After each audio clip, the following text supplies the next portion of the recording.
Podcast Floqueo, le podcast de la start-up engagée.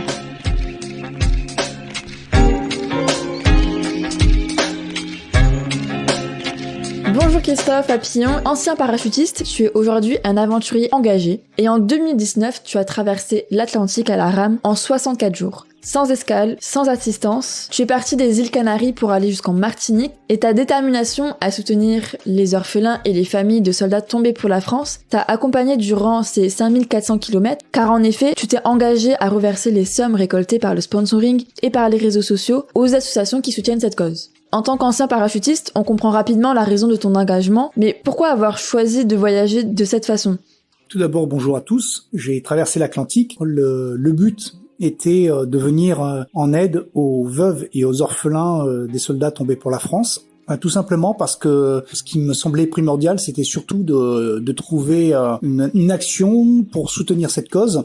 Et je pense que si j'avais tout simplement, par exemple, fait Paris-Pékin en vélo, ça n'aurait pas réellement intéressé les gens. Et je pense que dans les aventures modernes, malheureusement, il faut qu'il y ait une part de risque qui sorte de l'ordinaire. Donc pour moi, les deux seuls terrains favorables dans ce type d'action, c'est effectivement les aventures maritimes ou les aventures dans des milieux hostiles, type Antarctique ou Arctique.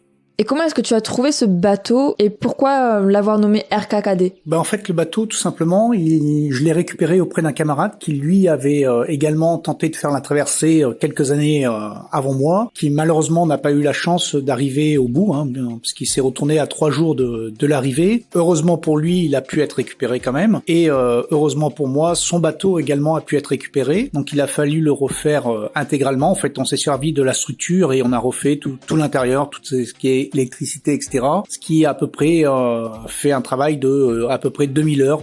Pourquoi je l'ai baptisé RKKD ? Tout simplement, c'était en mémoire d'un de mes camarades qui est tombé. Comme il était petit en taille, il s'appelait Denis, donc on l'avait surnommé Rikiki Denis. Donc il m'a accompagné durant cette traversée. Est-ce que tu pourrais brièvement nous parler de cette traversée, s'il te plaît ? Je savais qu'elle allait prendre entre grosso modo 70 jours et 90 jours. Enfin, du moins, c'est l'objectif que je m'étais fixé. Donc j'ai préparé l'aventure dans ce sens. Donc, avec Alexei, par exemple, pour la nourriture et la boisson, j'avais prévu 100 jours de mer. En parallèle de ça, on s'est préparé aussi, j'ai un camarade qui a, lui, est parti de zéro et qui a étudié le rôle de routeur, puisque en fait, c'est lui qui m'a aidé à prendre les décisions au bon moment. Donc, on avait un contact pour qu'il puisse me donner la météo et qu'on en définisse la route ensemble.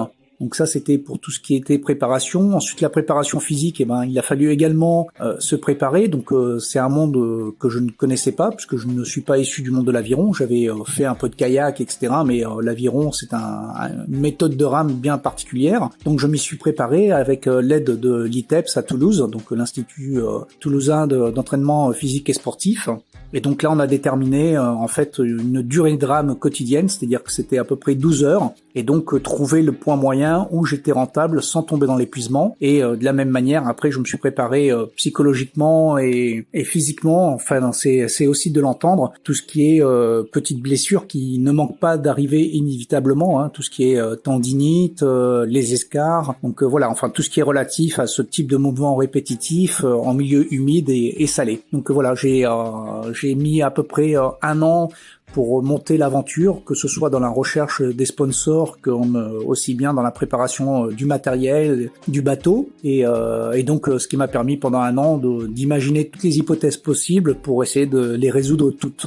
Pour ce qui est du sommeil, les phases dites de non-rame, évidemment, le bateau va où il veut, donc là c'est la mer qui me guide, donc d'où l'utilité de refaire un point journalier. Enfin, tous les matins, je refaisais un point et le soir avant de me coucher pour redéfinir la bonne route, puisque fatalement, durant la phase sommeil, le bateau allait dériver. Et également, pour répondre à la question de la recherche des sponsors, ça c'est une des phases les plus difficiles, parce que évidemment, il faut intéresser les gens à cette cause. En plus, c'est pas une cause très visuelle. Donc l'idée, puisque dans les 2-3 premiers mois, c'était quand même très très compliqué de trouver, d'associer des entreprises. Donc j'ai eu l'idée de faire du crowdfunding, donc demander à des particuliers de participer avec moi. Et également, j'ai pour essayer de séduire les sponsors, les entreprises, j'ai demandé à des personnalités célèbres de me donner un petit coup de main, de me soutenir dans ma cause. Alors ce type de voyage nécessite de supporter la solitude, de s'adapter aux intempéries et d'économiser son corps tout en gérant ses efforts. Comment est-ce que toi tu as fait face à tout cela ? Oui, pour la solitude, ça c'était la grande inconnue parce que effectivement dans notre vie quotidienne, même si on est un peu solitaire, on n'a jamais l'opportunité d'être seul. On a éventuellement la possibilité d'ouvrir une fenêtre, de prendre une voiture, enfin de faire une action pour essayer de retrouver quelqu'un. Bon, là c'est effectivement au milieu de l'océan, il n'y a pas le cas. On a beau ouvrir les écoutilles, on voit personne autour. Donc ça c'était vraiment la grande inconnue.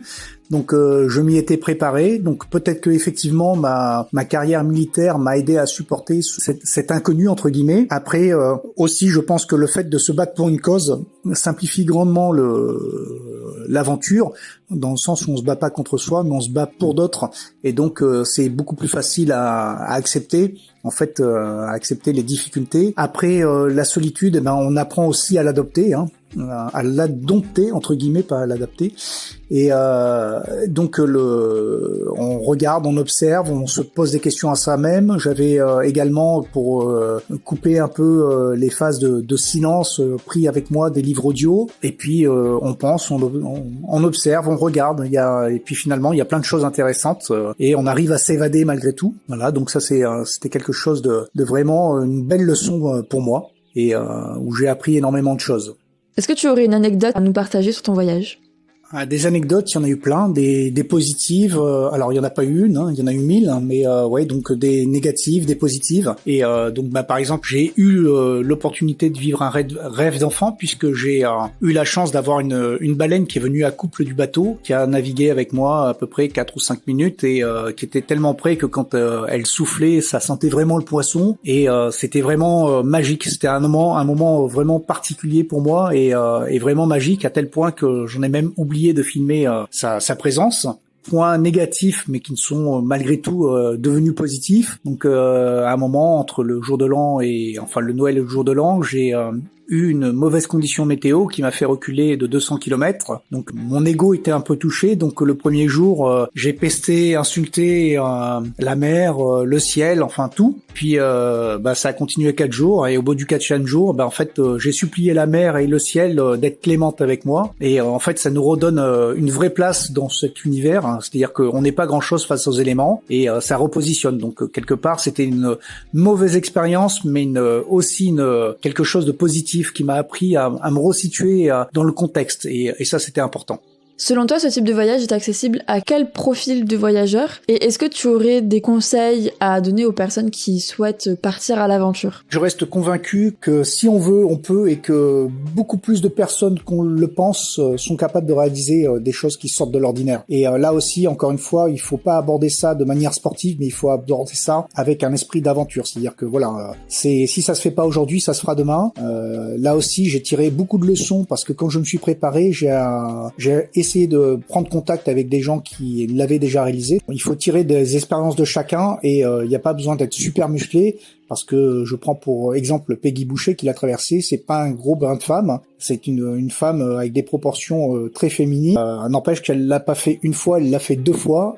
Alors quel type de voyageur ? Moi j'aurais tendance à dire et je le crois réellement que du moment qu'on veut, on peut surpasser, on peut pousser ses limites. Il n'y a pas de prédisposition particulière. Seule la volonté prévaut. Après, il faut être aussi objectif et honnête avec soi-même, c'est-à-dire bien mesurer l'effort auquel on veut et on peut se confronter et mettre un challenge acceptable. Toutes mes aventures ont été fantastiques et j'encourage tout le monde à vivre des aventures. Il y a 1000 possibilités de faire des aventures. En fait, après, chaque aventure nous grandit et on peut viser un peu plus haut à chaque fois après.